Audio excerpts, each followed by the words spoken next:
चलतु आज आम बुली जा बीके आर्ट कॉलेज आज गोटे बहुत ही सुंदर एग्जीबिशन पड़ी आम निश्चिंत भाव में एग्जीबिशन को एंजॉय करवा।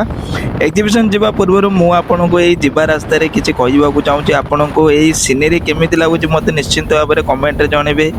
आ मो हेलमेट उपर जो स्टिकरिंग करी कार्टून ताको भी आपण को केमी लगुच निश्चिंत भाव में जनइबे।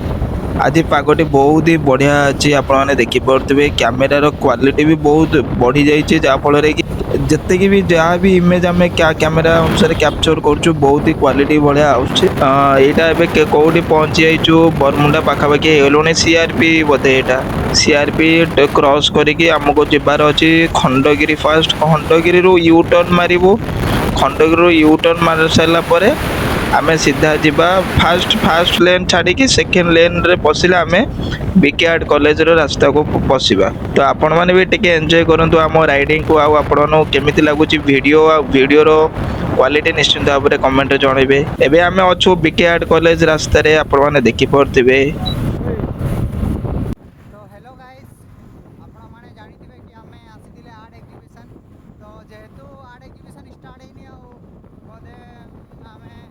जल्दी आसीगले 3टा बेले एक्चुअली तार टाइमिंग होची 6टा बेले तो आम बहुत जल्दी आसी जाइए आम प्लान कले कि ये बागरे गोटे बुलवा जगह अच्छी तो आम सेट को जाऊे बुली कर आसवा तो आप ब्लॉग में बनी था ब्लॉग जब भल लगे लाइक सब्सक्राइब करते भूलबेनी साथ बेल आइकन भी दबाई रखबे ऑन कर रखबे जेहेतु सब वीडियो तुम पाक पहुँचो।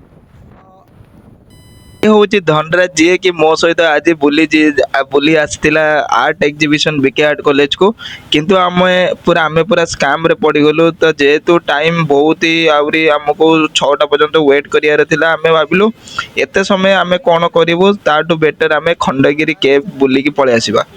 तो आमर प्लानिंग चेंज है सीधा खंडगिरी केव चलतु मु भी केबे जाइनी टिकेट देकी भीतर केबे जाइनी खाली पार्क थरे जाइतिले ताठू बेसी आउ जाइनी। तो चलतु आम एंजॉय करवा BK art college sorry BK art college नुह खंडगिरी केव को एंजॉय करवा।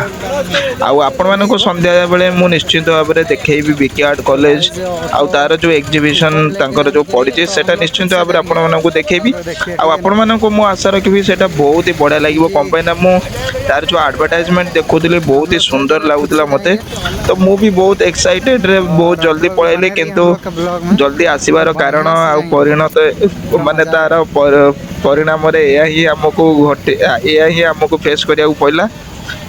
कॉलेज तो बंद कॉलेज रे आम सिक्यूरीटी मान को ही पचारू कौन केते एग्जीबिशन हम सी आमको कहले सीधा 6टा बेले ही गेट ओपन हम ता पूर्व गेट ओपन हेनी। तो चलतु एबे जीवा खंडगिरी केव देखिबा टिकेट रो प्राइस केते प्राइस देखिए आम सीधा टिकेट काटिकी खंडगिरी केव बुलिबा। एई जगह को जत्ते बेले भी आसिले मते बहुत ही डर लगे कौन पाई ना एई जगह गोटे ट्रांस ठिया हुए जे कि जबरदस्त पैसा निये लोक मानकठू से आउ माने मु जानी पारिनी कौन पाई से जबरदस्त ने जदि पैसा दरकार हाँ लोक को मागिबू लोक तांको इच्छा अनुसार देबे किंतु ये जबरदस्त नहीं। भीतर को प्रवेश करिया पूर्व आमको बहुत ही सुंदर दृश्य देखा मिलला आपने भी देखी पारे केते क्यूट लगुच। तो चलतु आम जल्दी जावा खंडगिरी केव आउ देखा खंडगिरी दृश्य केमिति आमे केबे भी माने एई वाला सिचुएशन हमको फेस करिया को पड़ नथिला। आमे केते खुशी रे आस्तिलु बीके आर्ट एग्जीबिशन बुलिबा को किंतु ता फल रे हमको खंडगिरी केव जिबा को पइला किंतु एमिति वर्षा हैला जे आमे खंडगिरी केव भी देखि पाइलुनी। तो आम सीधा टिकेट न काटिकी आम सीधा फेरबार प्लान कलु फेरबार अधा बाटे पुणी वर्षा छाड़ला पर आम सीधा पुणी गलु खंडगिरी केव कंपाइन समय आहरी मात्र 4टा बाजिला 4टा रु 5टा 5टा रु 6टा माने आहरी आमको 2 घंटा वेट करिया पड़ो। तो आम पुणी गलु खंडगिरी केव जाइकी पुणी बुलिलु। आसतु मु आपण मानकु देखैबी खंडगिरी केव रो ड्रोन व्यू। ये फोन टा वाटर